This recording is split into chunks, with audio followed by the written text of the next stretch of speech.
मैं तो अब बूढ़ा हो गया हूँ। मैं तो अभी अच्छे से उड़ भी नहीं पाता हूँ, तो किसी पंछी या जानवर को कैसे अपना भोजन बना सकता हूँ। मेरे जवानी की दिन की बात कुछ अलग थी, अब कहाँ और वो दिन कहाँ। सुहागपुर नाम की जंगल में बल्लू नाम का एक चील था। बल्लू चील बहुत ही ज्यादा खतरनाक था। वहाँ छोटे पंछियों को देखता तो उन्हें पकड़कर अपना भोजन बना ही लेता था।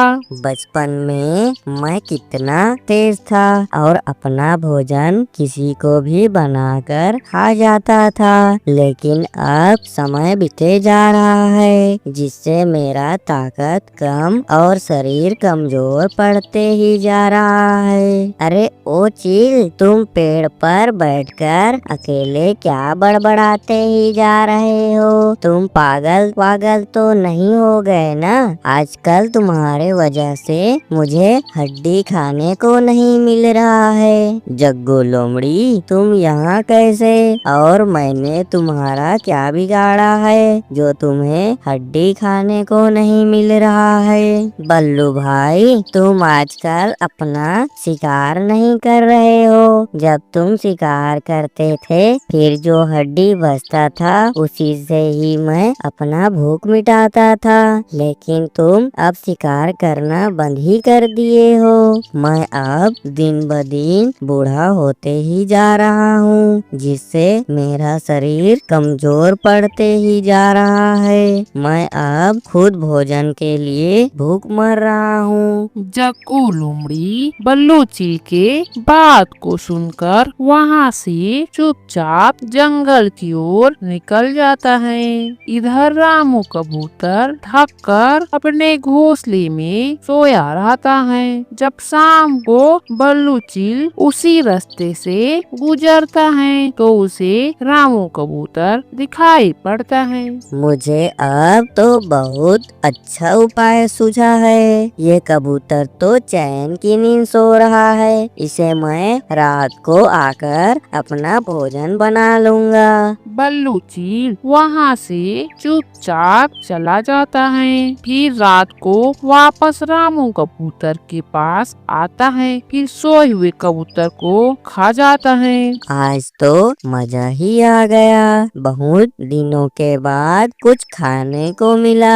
अब इस बुढ़ापे में तो शिकार मिलना दूर है। मुझे अब इसी तरह सोते हुए पंछियों और जानवरों को अपना भोजन बनाना होगा। सुबह होती है, फिर सभी जानवर और पंछियों को रामू कबूतर के न होने की बात पता चलती है। हमारे जंगल में तो कोई और शिकारी पंछी या जानवर तो नहीं आ गया ना? सभी पंछी यहाँ बात करते हुए अपने अपने घोंसले में चले जाते हैं। रात को बल्लू चील फिर अपने शिकार के लिए निकलता है। आज तो किसी भी पंछी का घोंसला दिखाई नहीं दे रहा है। मैं एक काम करता हूँ, अभी मैं चिंकू खरगोश के पास जाकर देखता हूँ, वह अगर बाहर में सोया होगा तो। बल्लू चील उड़ते हुए सीधा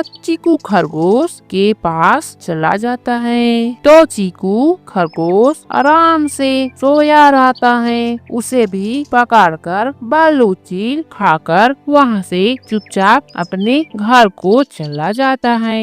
ये क्या, आज तो चीकू खरगोश को कोई मारकर खा गया। आखिर हमारे इस जंगल में अब शिकार कौन कर रहा है? हम सब मिलकर सभी बल्लू चील के पास जाते हैं। क्या पता वही सभी को अपना शिकार बना रहा होगा। तो सभी मिलकर बल्लू चील के पास जाते हैं। बल्लू चील, हमारे इस जंगल में शिकारी पंछी कोई नहीं है, लेकिन अब कोई शिकारी पंछी हमारे जंगल के सभी पंछी जानवर को रात में ही मारकर खा जा रहा है। क्या यह काम तुम्हारा है क्या? मैं तो अब बूढ़ा हो गया हूँ, मैं तो अभी अच्छे से उड़ भी नहीं पाता हूँ, तो किसी पंछी या जानवर को कैसे अपना भोजन बना सकता हूँ। मेरे जवानी की दिन की बात कुछ अलग थी, अब कहाँ और वो दिन कहाँ। बल्लू चील की बातों को सभी विश्वास करके सभी वहाँ से चले जाते हैं। जब रात को टूनी अपनी घर को वापस आती रहती है तो वहाँ देखती हैं कि चील टूनी की दादी को घोंसले में बैठकर खाते रहता है। टूनी उड़ती हुई और पंछियों को बुलाने के लिए चली जाती है। फिर वहाँ और सभी पंछियाँ आकर बल्लू चील को रंगे हाथ पकड़ लेते हैं। अब बताओ बल्लू चील, तुम्हारा हम क्या करें? मुझे माफ करो, मैं बहुत दिनों से भूखा था, इसलिए इसे मारकर खाकर अपना भूख मिटा लिया। इसे मार डालो, यही सभी को रात में खा जा रहा है। यहाँ तक इसने मेरी दादी को भी खा लिया। सभी मिलकर बल्लू चील को मार डालते हैं।